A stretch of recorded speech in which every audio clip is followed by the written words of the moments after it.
Question number 3, and it rolls right into, off the back of question number 2, is what metrics should a startup measure?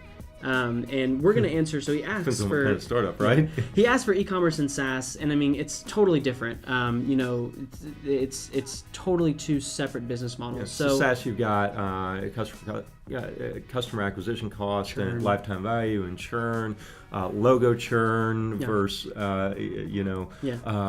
business churn. How long your runway is. How long your yeah, exactly. So let's not talk about SaaS though. Let's talk about e-commerce. Yeah, we're building a SaaS business ourselves, so we know those pretty well. E-commerce, go ahead. What?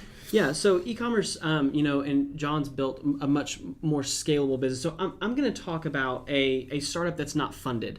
Because I think that we can give 2 separate perspectives. Sure, yeah. So an e-commerce company that's not funded, that is starting up, the number 1 metric that you need to be focused on is cash.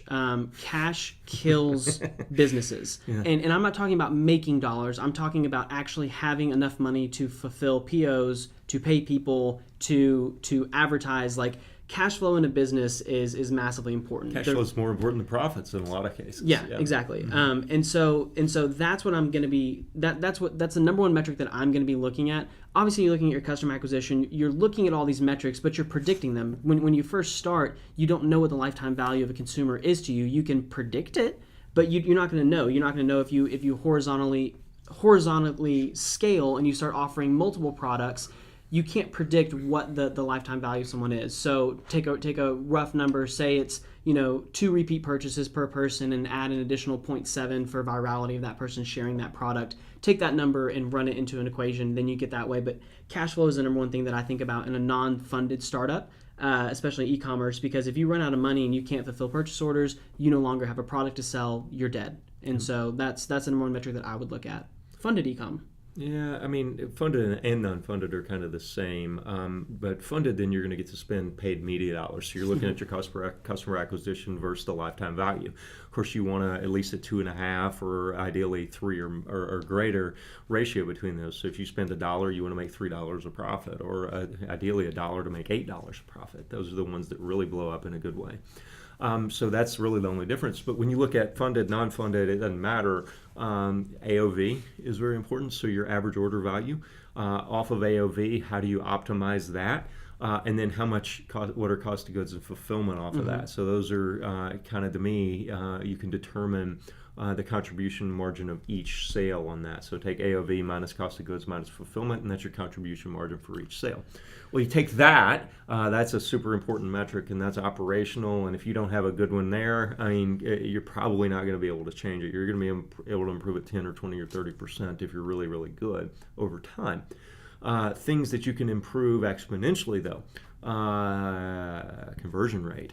So let's say you're at 1%. Well, is 1% good? Well, it depends. Is 5% good? It depends. But you can always, almost always, I've never seen a case where you can't improve your conversion rate pretty dramatically. My last e-com business, we went from a Facebook strategy that was generating 0.1%, so 1 out of every 1,000 people would buy, to one where 8 out of 100 would buy. So we 80-fold improved it, doing several different things: email acquisition, retargeting, remarketing, the offer, the discount, and the flow. So conversion rate can not only be improved 5 and 10 and 20%, it can be sometimes, like in our case, 80-fold percent. And then lifetime number of purchases. That's probably the biggest of all, whether you're funded, whether you're non-funded. How do you get a customer to come back and buy from you over and over again? Dollar Shave Club has without it built. Spending money to reacquire. Well, exactly. Yeah, you don't want to pay Google. I mean, I've got some famous quotes about what I say about being beholden to Google. Sometimes I say it in an off-color way. Don't be Google's, But same with Facebook, same with any other platform. Build your own. So if you haven't built a site where people come back and buy over and over again, you're probably not going to last too long.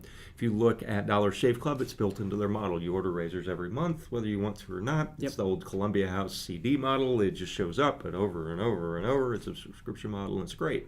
Kind of like a SaaS business. You're building those metrics kind of into it. But then it's repeat purchase. So if you have a really good T-shirt, they love it, they buy another T-shirt from you, and over and over and over, then you can build a really good business that way. Even better, you sell them a T-shirt, then you sell them a jacket, then you sell them a pair of socks, then you sell them underwear, and and get a larger share of the basket over time. So those are the three to me. Yeah, the last thing I would add to this is don't be romantic about why someone's going to come back and visit you. You've got to realize. So I was listening to the Breakfast Club this morning, and Lil Yachty.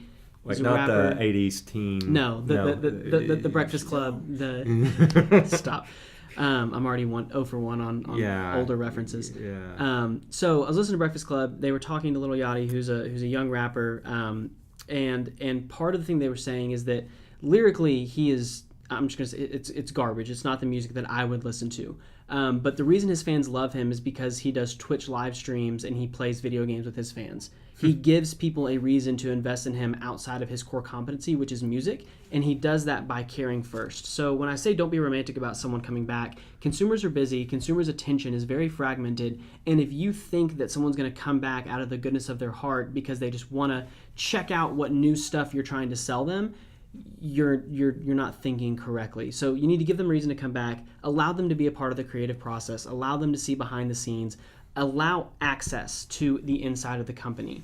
That's one way that you can do very cheaply, through an email list, through a Facebook group, through free resources that you can use and leverage to get people to come back time and time again without having to spend additional dollars to acquire them. Well, good, better, best, and then maybe super best, right? So good would be they come to your site and you remarket to them, you have their email address, and you can just push communication. That's pretty good. That's a good way to engender repeat purchases.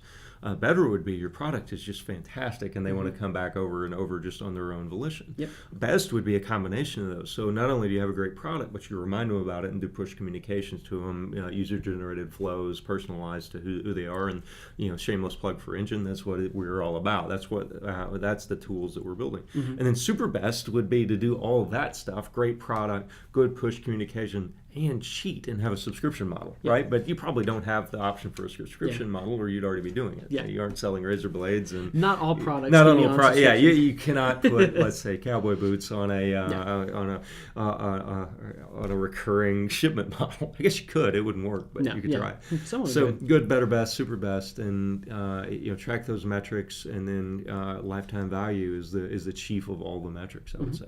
Perfect.